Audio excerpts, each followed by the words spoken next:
President Trump is backing off in his global trade war. He's declaring a drop on tariffs against most nations to 10% for 90 days amid the global market meltdown, but he's raising tariffs on China.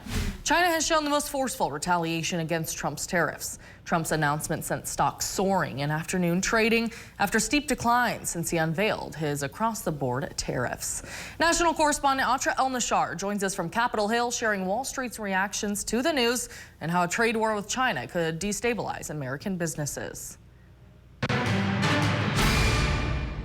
After digging in his heels and saying his worldwide tariffs are here to stay, President Trump shocking many Wednesday afternoon by putting out a Truth Social post announcing he's putting a 90-day pause on reciprocal tariffs on trading partners, except for China. No other president would have done what I did, and it had to be done. And we've just been overwhelmed by the response from mostly our allies who want to come and negotiate in good faith. For China, President Trump now putting a 125% import tax on Chinese goods coming into the U.S. after China raised tariffs on American goods to 84% starting April 10th. As I said a week ago today, don't retaliate, hold your ground, let's see what happens. And China, they kept escalating and escalating. The pause on reciprocal tariffs on other trading partners may, for now, ease fears of congressional Republicans worried about political survival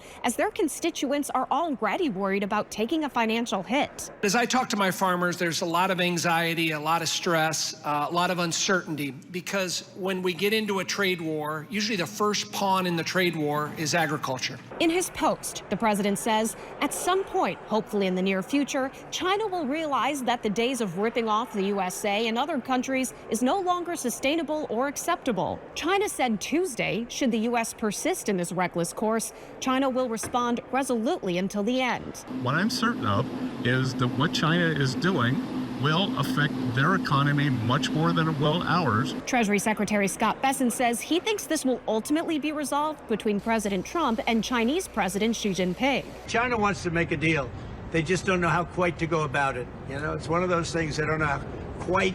They're proud people. But that could be complicated by even more tariffs just around the corner. So we're going to be announcing very shortly a major tariff on pharmaceuticals.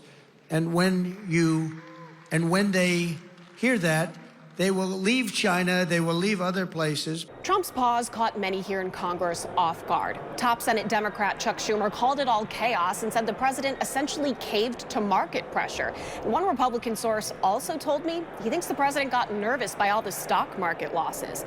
But Congresswoman Lisa McClain, she's the number 4 House Republican, she told me this is essentially the art of the deal, that the president will always make his expectations clear, but he will never reveal what he won't do.